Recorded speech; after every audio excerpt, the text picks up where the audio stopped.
Hello dear students, class 10th social science chapter number 14 economic concept and planning. एक word हम daily everyday life में सुनते हैं, income.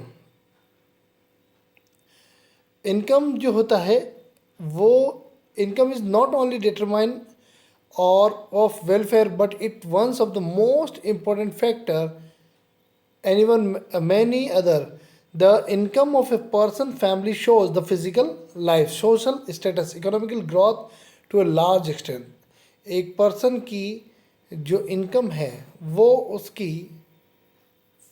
Physical life, social life और economical progress को बहुत हद तक इफेक्ट करता है। जस्ट लाइक अ पर्सन और family, the income of nation can also be determined. The calculation of national income for economy of the country is important for as following ways।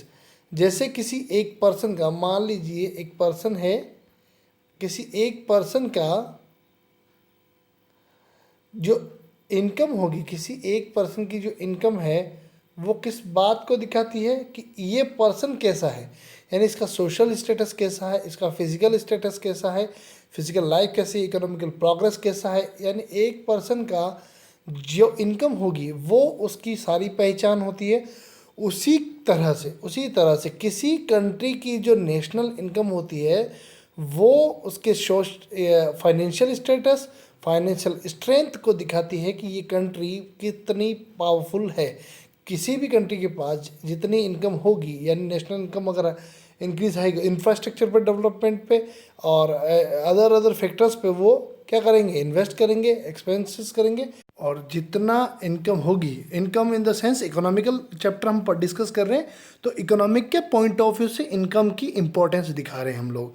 किसी person का social या physical जो characteristics हैं वो हम describe नहीं कर रहे हैं, हम यहाँ पे इकोनॉमिक्स के पॉइंट ऑफ व्यू से, जैसे किसी पर्सन का एग्जांपल दिया, उसी तरह किसी कंट्री की जो नेशनल इनकम है वो क्या क्या बताएगी। देखिए, national income is the indication of national income is the indication of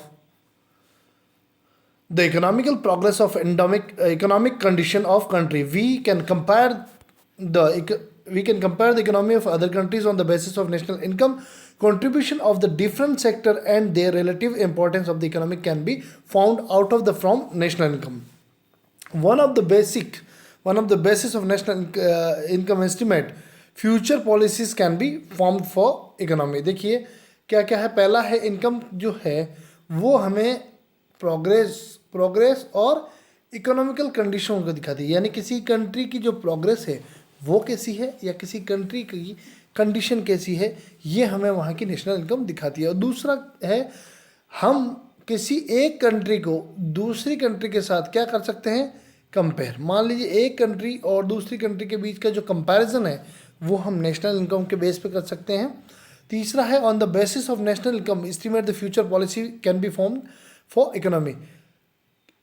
जब आपके पास जितनी इनकम होगी, मान लीजिए आपकी इनकम 10,000 है और सडनली आपकी इनकम हो गई 30,000, तो आप सेविंग करने लग जाएंगे। सेविंग के साथ आप फ्यूचर पॉलिसीज़ पे भी देखेंगे कि हम फ्यूचर में क्या क्या प्लान से उन पॉलिसीज़ पे इम्प्लीमेंटेशन करेंगे, उनके लिए सेविंग करेंगे। उसी तरह कंट्री की जो नेशनल इनकम है वो फ्यूचर पॉलिसी और जो पॉलिसीज़ फॉर्म होगी इकोनॉमी के लिए, उसको भी जो बहुत ज़्यादा हद तक इफेक्ट करता है। अब नेशनल इनकम क्या है? नेशनल इनकम देखा जाए तो एक फाइनेंशियल ईयर में किसी कंट्री के, मान लीजिए ये कंट्री है, किसी कंट्री के इंटरनल बाउंड्री में, किसी कंट्री की इंटरनल बाउंड्री में जो एक फाइनेंशियल ईयर में जितना प्रोडक्शन होता है वो उस कंट्री का, उस प्रोडक्शन का जो मॉनेटरी वैल्यू है वो क्या कहलाएगा, नेशनल इनकम।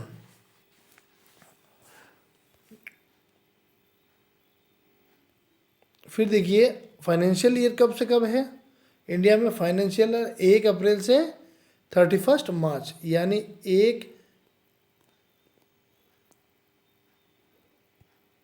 अप्रैल टू 31 मार्च तक।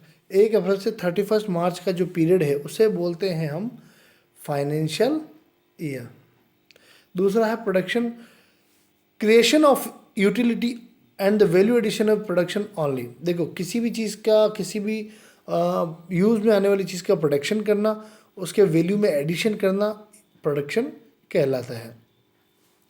अब प्रोडक्शन जो होता है, बहुत सारे प्रोडक्शन जो होता है, हम इस पैराग्राफ की बात करें, प्रोडक्शन जो होता है वो बहुत सारे फैक्टर्स का जॉइंट वेंचर है, यानी जॉइंट एफर्ट है। मान लीजिए लैंड है, लैंड हो गया, बिल्डिंग हो गया, ठीक है, land, building, capital, human power, इन सब का कोलेब्रेशन जब होता है तब जाके क्या होता है, प्रोडक्शन होता है। अब प्रोडक्शन हो रहा है तो उन सारे फैक्टर्स को क्या करना पड़ेगा, जितना प्रॉफिट हुआ है उनमें उनका हिस्सा, यानी एक मान लीजिए कंपनी है जो प्रोडक्शन करी, आपने कोई कंपनी खोली, आपने लोन लिया, तो लोन वाले को क्या चुकाना पड़ेगा, इंटरेस्ट। लैंड के लिए क्या देना पड़ेगा, रेंट। देखिए रेंट टू लैंड, वेजेस किसको देनी पड़ेगी, लेबर्स को। इंटरेस्ट किसको, किसके ऊपर देना पड़ेगा, कैपिटल को।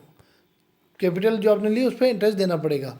तो ये सारे फैक्टर्स जो हैं, ये सारे जो फैक्टर्स हैं, ये सारे फैक्टर्स जो हैं वो प्रोडक्शन के साथ नेशनल इनकम जो होती है उसके रिलेशन को दिखाते हैं। और साथ ही साथ नेशनल इनकम जो है इन सारे प्रोडक्शन के जो फैक्टर्स है उनका मिला जुला एफर्ट है या मिला जुला प्रयास है। House hold means, house hold का मतलब क्या होता है, एक कंट्री की बाउंड्री, डोमेस्टिक बाउंड्री जो है उसके अंदर जितना प्रोडक्शन हुआ है उसे बोलते हैं हम household income. There are many form of national income. देखो नेशनल इनकम के बहुत सारे फॉर्म्स हैं, ठीक है, जिन्हें हम बोलते हैं नेशनल इनकम। क्या क्या है, देखो पहला है GDP, gross domestic production, GNP, gross national production, NNP, net national production. Even though they separated from each other, all these concepts exhibit in the income of economy. Generally the gross domestic product is used to measure। देखो GDP है, GDP, gross domestic product, GNP, और फिर है NNP. Normally हम GDP के बारे में discuss करते हैं, जीडीपी, फिर आता है जीएनपी और फिर आता है एनएनपी। देखिए जी का मतलब हो गया ग्रॉस, डी का मतलब हो गया डोमेस्टिक और पी का मतलब हो गया प्रोडक्शन। जितना ग्रॉस डोमेस्टिक प्रोडक्शन है, यानी ग्रॉस का मतलब होता है जिसमें से हमने ऐड और लेस अभी तक नहीं किया। तो देखिए डोमेस्टिक से हम कहाँ चले गए, नेशनल की तरफ, डोमेस्टिक से नेशनल, डोमेस्टिक से नेशनल जाने के लिए हमने क्या करा, ऐड करा। जो हमारे एब्रोड से जो इनकम आई है हमने उसको ऐड करा, और जो यहाँ से लोगों ने कमाया है और जो विदेशी कंपनीज हैं जो यहाँ इंडिया में इन्वेस्ट कर रखा था वो अपना प्रॉफिट बाहर लेके जाएंगी, तो हमने उसको करा है लेस। तो जीडीपी से जीएनपी यानी डोमेस्टिक से नेशनल आने के लिए हमने एब्रोड की जो इनकम है उसको प्लस करा, और जो यहाँ से कमा के ले गए उसको माइनस करा। तो डी से आ गया नेशनल। अब आता है ग्रॉस से नेट। जितने भी फैक्टर हैं ग्रॉस से नेट, जो हमारा ग्रॉस है उसमें से सारे एक्सपेंसेस जितने भी फैक्टर्स हैं उनको हम निकाल लेंगे तो बच जाएगा नेट। तो नेट नेशनल प्रोडक्ट, ये तीनों जो है साइंटिफिकली हम अलग अलग देखते हैं, बाकी मेन जो रूट है वो जीडीपी से स्टार्ट होता है। पर कैपिटल इनकम। अब पर कैपिटल इनकम क्या होती है, जितनी पॉपुलेशन है, पर कैपिटल इनकम का मतलब हो गया एक पर्सन की, किसी कंट्री के पर पर्सन की जो इनकम होती है ओवरऑल, उसको जाकि ये पता चले कि जिस भी कंट्री के पर पर्सन की इनकम जितनी हाई है वो इस चीज़ को दिखाती है कि कोई कंट्री कितनी डेवलप्ड है। और पर पर्सन के लिए पर कैपिटल इनकम निकालने के लिए फॉर्मूला देखा ही है, पर capital income national income upon population. मान लीजिए आपकी इनकम हो गई 10,000 और आपके पर्सन कितने हैं 100, तो 2 से 2 कट गए, तो 100 रुपये क्या हो गए, पर कैपिटल इनकम। एग्जाम्पल दिया है आपको नेशनल इनकम का। तो मान लीजिए टोटल जितना जीडीपी होगा उसमें हम 130 करोड़ लोग जो हैं इंडिया के, उनका डिवाइडेशन कर देंगे तो इंडिया के पर कैपिटल इनकम यानी टोटल नेशनल इनकम में हम पॉपुलेशन का डिवाइड कर देंगे तो हमारे पास आ जाएगा पर कैपिटल इनकम। अब हम बात करते हैं calculation of national income in India. Calculation कौन करता है नेशनल इनकम में की, और साथ ही साथ नेशनल इनकम के कैलकुलेशन की जो प्रोसेस है वो कहाँ से स्टार्ट होता है? There was a no government agency to calculate national income before the independent in India. The first national income was calculated by the Dadabhai Naroji in 1868. After the finally Siraj Dr. V.R. Rao R.C. Desai estimate national income. देखिए सबसे पहले जो था किसने करा? दादा भाई नरोजी ने 1868 में फर्स्ट टाइम जो नेशनल इनकम कैलकुलेट की गई थी वो दादा भाई नरोजी के द्वारा 1868 में 1868 में की. After the Findlay Siraj doctor V.R. Rao C.R. Desai का एस्टिमेट द नेशनल इनकम. उनके बाद दादा भाई नरोजी के बाद ये लोग जो थे, जो जितने इकोनॉमिक्स थे, उन्होंने भी नेशनल इनकम कैलकुलेट की. All these scholars use different method on and the basis of calculation the national income, but they did not have the reliable data informed, so could not apply the statistical method in calculation. देखिए इन्होंने जो calculation तो की but अपने अपने method, अपने अपने calculation का जो तरीका था उसको अपनाया, बट एक स्टैटिक रूप में आंकड़ों में वो उसे सही तरीके से प्रेजेंट नहीं कर पाए. After the independent national income committee was form. जैसे भारत आज़ाद होता है तो नेशनल इनकम कमेटी क्या होती है? बनती है. और फिर चेयरमैन ऑफ पीसी महालनोबिस इन अगस्त 1949. जिसके चेयरमैन कौन होते हैं? PC Mahalanobis. August 1949 this committee submitted it's first report इन 1951. इसकी फर्स्ट रिपोर्ट कब सबमिट करी थी? 1951 में. और ये कमेटी के हेड कौन थे? PC Mahalanobis. And the final report first report तो 1951 में और फाइनल रिपोर्ट 1955 में सबमिट करवाई थी. जो नेशनल इनकम कमेटी थी उसके हेड थे पीसी महालनोबिस. अब देखते हैं कि this work of calculation national income was handed over to the central statistics organisation and it has doing the work from calculating national income since 1955 थे. देखिए इंडिया में उसके बाद एक किसको दे दिया गया नेशनल इनकम काउंट करने का काम? CSO यानी सेंट्रल स्टेट ऑर्गेनाइजेशन जो था उसको दे दिया गया. अब 1955 के बाद सेंट्रल स्टेट ऑर्गेनाइजेशन जो है वो इंडिया में नेशनल इनकम काउंट करने का काम करता है. वो जो इंस्टीट्यूशन है वो सेक्टर ऑफ इकोनॉमी. अब देखेंगे किसी इकोनॉमी के सेक्टर कौन कौन से. सेक्टर बेस्ड है इकोनॉमी, तो कौन कौन से सेक्टर हैं? देखिए प्राइमरी सेक्टर, यहाँ पे मोटे तौर पे टोटल सेक्टर कितने हैं इकोनॉमी के? 3 सेक्टर. पहला है primary sector. It produces the goods by using the natural resources in direct form. There are the many activity based on the direct use of natural resources as cotton cultivation. It is a seasonal crop. We depend on the natural factors like rainfall, sunlight, climate for the growth of cotton plants. So cotton is the natural product. In the same way, dairy mining provide the product by using natural resources. These are also primary activities. It is the also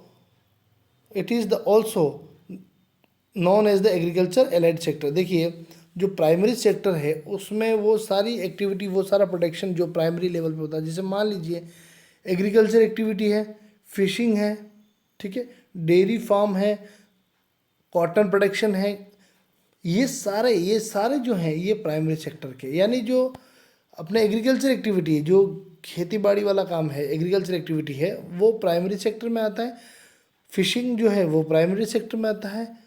dairy farm जो है वो primary sector में आता है. Cotton production जो है वो primary sector में आता है. यानी जो नेचुरल रिसोर्सेज के बेस्ड पे काम है, जो नेचुरल रिसोर्सेज बेस्ड एक्टिविटीज़ हैं, वो सब जो नेचुरल रिसोर्सेज को यूज़ करती है या डायरेक्टली नेचुरल रिसोर्सेज पे बेस्ड है, वो सब प्राइमरी सेक्टर में आती है. दूसरा है सेकेंडरी सेक्टर. अब सेकेंडरी सेक्टर में देखिए, in this sector products are transform into the form of through manufacturing process. It is the next to primary sector. जैसे ही प्राइमरी सेक्टर होती है, उस प्राइमरी सेक्टर के बाद दूसरा सेक्टर कौन सा आ जाता है? Secondary sector. और ये सेक्टर जो है, मान लीजिए फर्स्ट सेक्टर जो है वो किस पे डिपेंडेंट है, नेचुरल रिसोर्स पे से, और सेकेंड सेक्टर जो है वो फर्स्ट सेक्टर पे डिपेंडेंट है, वो फर्स्ट पे डिपेंडेंट है। अब फर्स्ट सेक्टर पे डिपेंडेंट है तो सेकेंड का काम क्या हुआ, उसको करते हैं। जैसे मान लीजिए कॉटन था, कॉटन से क्या बनाया, फाइबर, टेक्सटाइल में काम आता है आपके कपड़े बनाने में। Sugar and jaggery are made from the sugar cane, we can bricks from the clay. देखो हम मिट्टी से क्या बनाते हैं, ईंटें, गन्ने से क्या बना रहे हैं, शुगर, यानी कि शुगर मिल जो है वो सेकेंडरी सेक्टर में है। प्राइमरी सेक्टर जो है वो गन्ना उगाना हो गया। This sector is associate with the different industry, so it is called the industrial sector. Secondary sector को ही क्या कहते हैं हम, इंडस्ट्रियल सेक्टर। ये बात ध्यान रखना कि अगर पूछा जाए कि सेकेंडरी सेक्टर का दूसरा नाम क्या है, तो इंडस्ट्रियल सेक्टर। फिर है tertiary sector, it is the quite different from the first two sector, they make no product. These activity help in the development of the primary secondary production of first two sector, need to be transformed to retail or wholesale dealer for the sale by trucks and trains. Something products need to be stored in warehouse। देखिए tertiary sector जो है वो सीधे तौर पे आप समझ लीजिए सर्विस सेक्टर है। मान लीजिए आपने एक पिज्ज़ा ऑर्डर किया, ठीक है, आपने एक क्या ऑर्डर किया, आपने एक पिज़्ज़ा ऑर्डर किया। अब ये जो पिज़्ज़ा है, जिसने गेहूं उगाए इस पिज़्ज़ा को बनाने के लिए वो प्राइमरी सेक्टर में आ गया, जिसने इस पिज़्ज़ा को बनाया वो सेकेंडरी सेक्टर में आ गया। बट अब इस पिज़्ज़ा को आप तक स्विगी वाले या कोई और सर्विस सेक्टर वाले आप तक पहुंचाते हैं तो वो आ गया सर्विस सेक्टर, जो कि किस में आ गया, टर्सरी सेक्टर में। यानी प्राइमरी सेक्टर में क्या, प्रोडक्ट जो नेचुरल रिसोर्सेज उस बेस्ड एग्रीकल्चर एक्टिविटी, सेकेंडरी में क्या है इसका फॉर्मेशन, इसको बनाना, और थर्ड में क्या है सर्विस प्रोवाइड करना। मान लीजिए आप मूवी देखने जाते हैं तो वो क्या है, एक सर्विस प्रोवाइडर है। आप मान लीजिए मोबाइल में रिचार्ज कराते हैं, वो क्या है, सर्विस प्रोवाइडर। आप बस में बैठ के 10 रुपये दे के जा रहे हैं तो वो क्या है, सब सर्विस प्रोवाइडर। तो थर्ड सेक्टर जो है वो सर्विस प्रोवाइडर का सेक्टर है। डॉक्टर जो हैं वो आपसे फीस ले रहे हैं, टीचर्स जो हैं, डॉक्टर्स हैं, हैंडीक्राफ्ट है, वॉशरमैन है, ये सब सब किस में आते हैं, ये सब सर्विसेज का पैसा ले रहे हैं। ये सब किसका पैसा ले रहे हैं, सर्विसेज का। तो 3 सेक्टर हो गए, प्राइमरी, सेकेंडरी और tertiary. Historical change in sector. अब हिस्टोरिकल चेंजेस क्या क्या आए हैं सेक्टर में, ये हम नेक्स्ट